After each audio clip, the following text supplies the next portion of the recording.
जिसे तुमने धर्म समझा है वो तुम्हारे बाजार का ही हिस्सा है, और जिसे तुमने मंदिर समझा है वो परमात्मा के नाम की दुकान है। कुछ दिन पहले मैं एक कहानी पढ़ता था। एक गांव में एक महाकंजूस था, यहूदी या कहीं मारवाड़ी।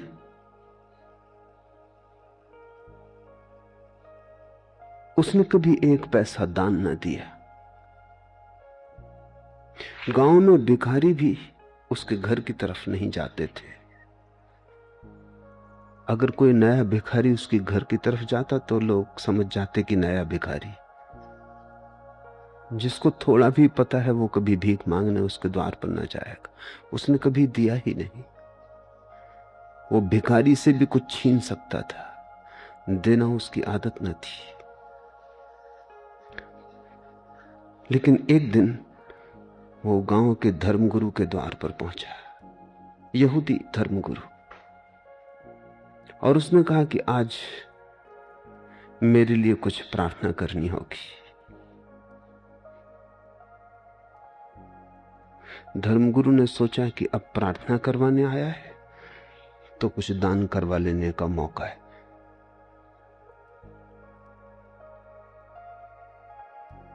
लेकिन यहूदी कंजूस भी सोच विचार के ही आया था। पूछा धर्मगुरु ने क्या प्रार्थना करनी है।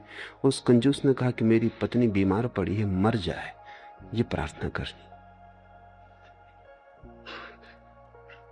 धर्मगुरु ने कहा दान क्या दोगे। उस कंजूस ने कहा कि जीवन अगर मांगता तब तो दान मांगना उचित भी था। मौत मांग रहा हूं, इसके लिए भी दान देना पड़े। कुछ तो संकोच करो। वो मौत मांगते संकोच नहीं कर रहा है। कुछ तो थोड़ा ख्याल करो, कुछ तो दया करो। धर्मगुरु ने देखा कि इतना आसान नहीं है मामला। उसने कहा कुछ भी हो, मौत हो कि जीवन हो, प्रार्थना तो तभी हम करेंगे जब कुछ दान हो। उसने कहा अच्छा 1 रुपया दे देंगे। बहुत धर्मगुरु ने जोर डाला तो उसने कहा 2 रुपया दे देंगे। ऐसे कुछ बात बनती ना दिखी तो धर्मगुरु ने कहा सुनो, मौत की प्रार्थना की नहीं जा सकती। कोई उल्लेख ही नहीं है शास्त्र में कि किसी की मौत के लिए प्रार्थना कभी की गई हो। परमात्मा से लोग जीवन की प्रार्थना करते हैं, मौत की नहीं। तो मुझे क्षमा करो, ये काम मुझसे ना हो सकेगा। धर्मगुरु ने कहा छोड़ो भी ये बातें, कानूनी 5 रुपए दे सकता हूं। धर्मगुरु बोला कि नहीं, ये हो ही नहीं सकता, प्रार्थना तो जीवन की ही हो सकती है। लेकिन एक तरकीब तुम्हें मैं बता देता हूं, क्योंकि कानून में सब जगह तरकीब तो होती ही है। शास्त्रों में ऐसा कहा है कि अगर कोई आदमी मंदिर को दान का वचन दे और 3 महीने के भीतर दान न दे तो उसकी पत्नी मर जाती, दंड स्वरूप। तो तुम दान की घोषणा कर दो, देने की तो कोई जरूरत ही नहीं है, पत्नी 3 महीने के भीतर मर जाएगी।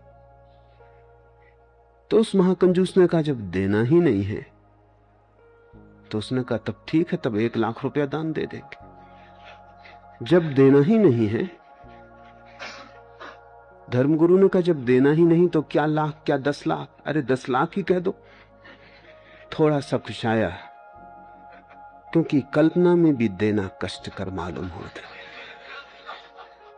उसने कहा 10 लाख ज्यादा हो जाएंगे।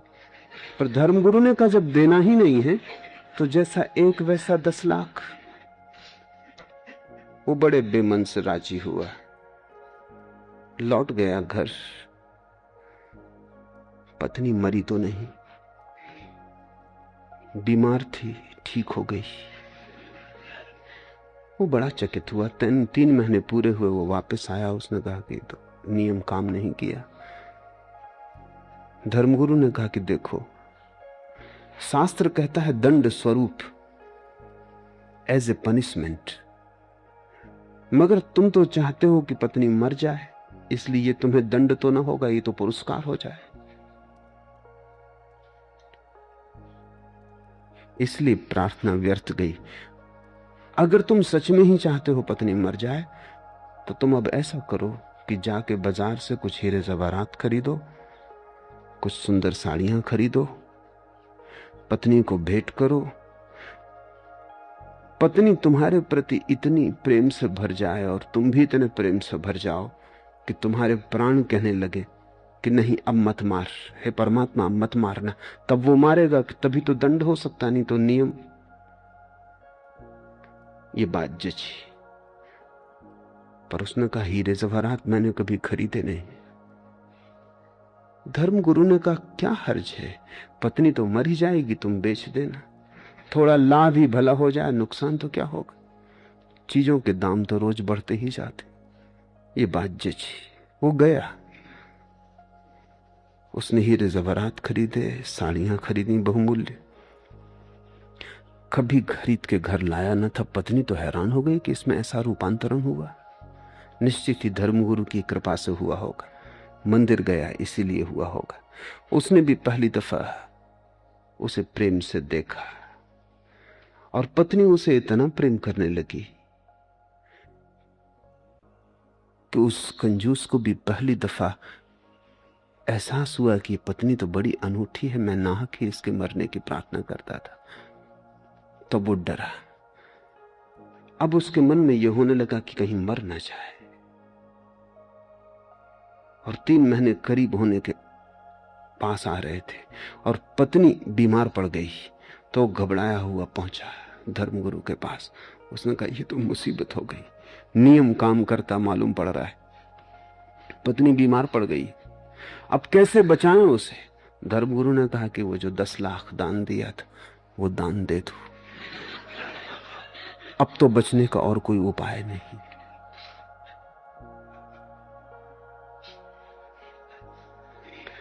जिनको तुम मंदिर कह रहे हो वो तुम्हारे ही दुकान के आसपास बड़ी दुकानें, वहां भी व्यापार के वही नियम काम कर रहे हैं। धर्मगुरु तुम्हारे तुमसे भिन्न नहीं, हो भी नहीं सकते, नहीं तो तुम्हारे धर्मगुरु कैसे होंगे। तुम्हारे धर्मगुरु होने के लिए तुम्हारे जैसा ही होना जरूरी है। तुम्हारा ही गणित, तुम्हारा ही हिसाब, तुम्हारे ही मन का व्यवसाय, तुम्हारा मंदिर तुम्हारे जैसा है। ध्यान रखना, तुम्हारा मंदिर तुम्हारा है, परमात्मा का नहीं। तुमने ही बनाया है और तुमने जो मूर्ति स्थापित की है वो तुम्हारी ही मूर्ति होगी। परमात्मा की तो मूर्ति का तुम्हें पता भी कहां है। और तुम जिस मूर्ति के सामने झुके हो वो अपनी ही धारणाओं के सामने झुकना है। परमात्मा की कोई मूर्ति बनानी जरूरी नहीं, क्योंकि वो तो तुम में मूर्तिमान हुआ है। तुम्हें कहीं बाहर झुकने का सवाल नहीं, भीतर झुकने की कला आ जाए। ध्यान रखना, किसी के सामने भी झुकने का सवाल नहीं है, बस झुकने की कला आ जाए। झुकना तुम्हारा स्वभाव बन जाए। जिस दिन भी तुम भीतर झुकोगे तुम पाओगे मंदिर के सामने खड़े हो। जिस दिन भी भीतर तुम्हारी अकल टूटेगी, अहंकार गिरेगा, तुम पाओगे ये चिन्मय मंदिर तो सदा से भीतर था।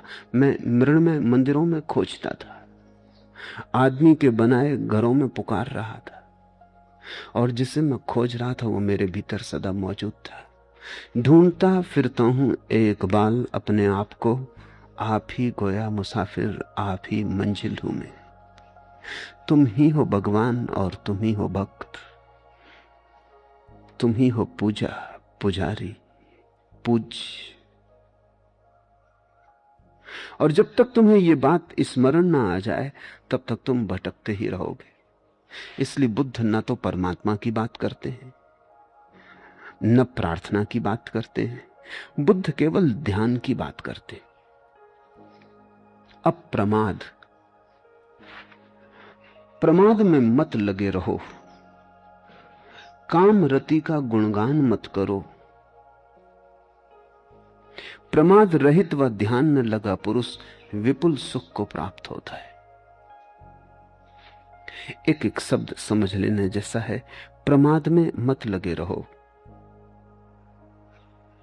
जैसे तुम जी रहे हो वो जीवन प्रमाद का है। प्रमाद का अर्थात मूर्छा का। वो जीवन तंद्रा का है।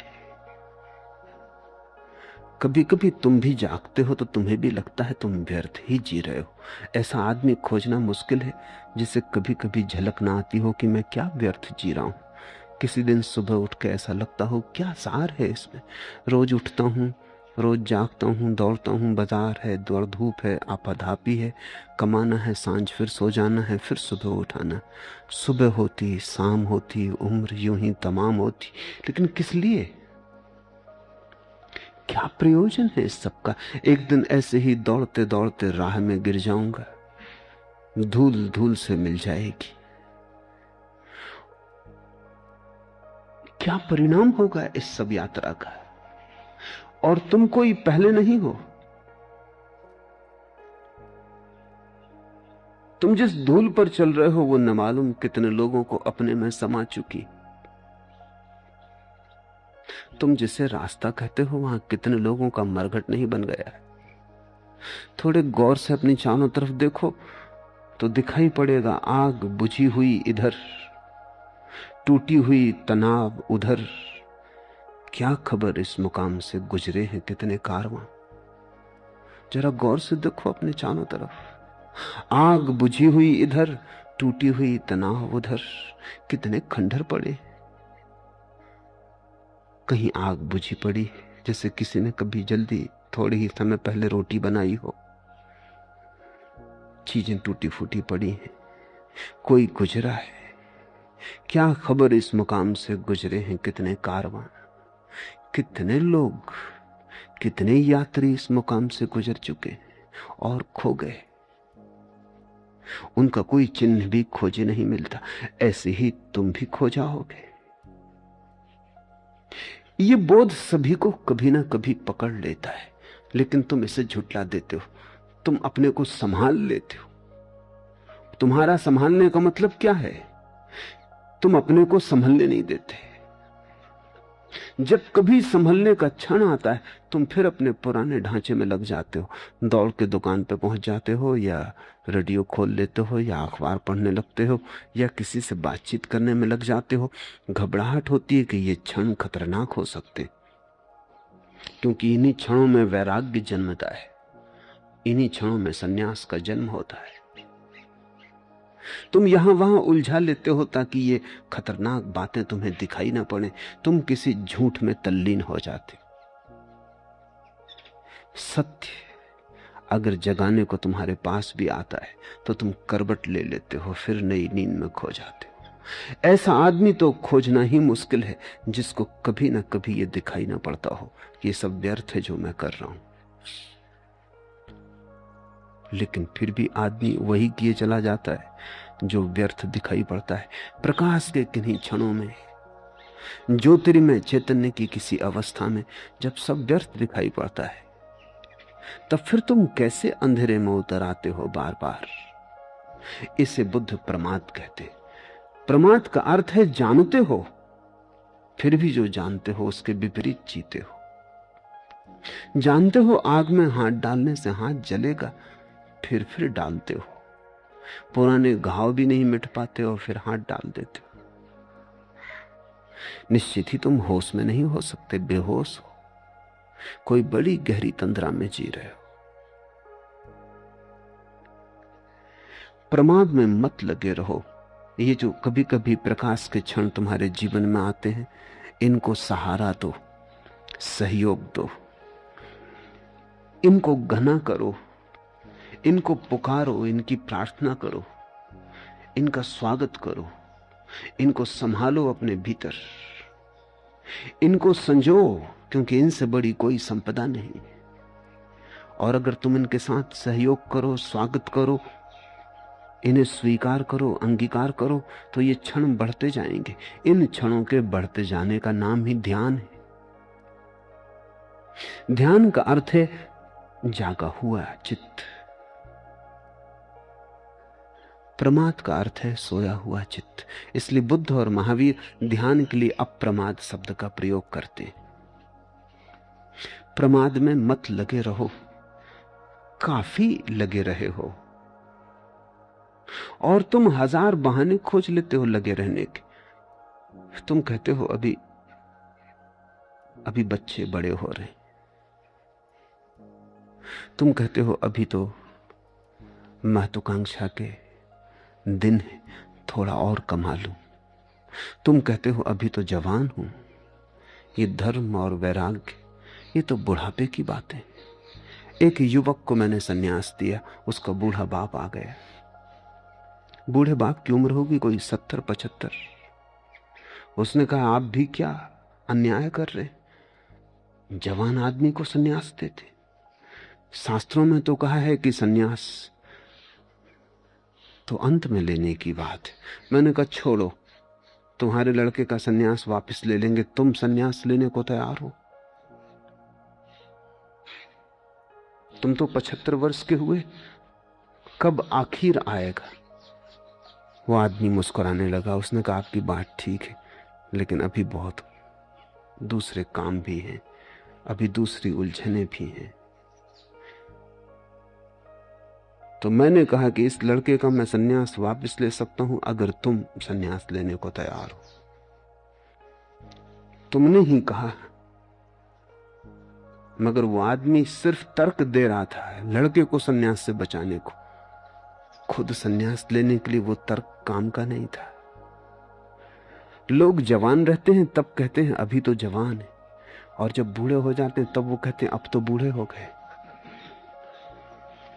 जब कश्ती साबितो सालिम थी, साहिल की तमन्ना किसको थी? अब ऐसी शिकस्ता कश्ती पर साहिल की तमन्ना कौन करे? जब नाव जवान थी, जब कश्ती साबितो सालिम थी, साहिल की तमन्ना किसको थी? तब कौन फिक्र करता था किनारे की, कौन आकांक्षा करता था किनारे की? तब तो तूफानों से जूझ लेने का मन था।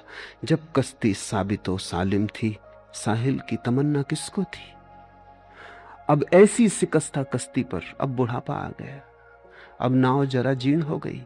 अब ऐसी शिकस्ता कश्ती पर साहिल की तमन्ना कौन करे?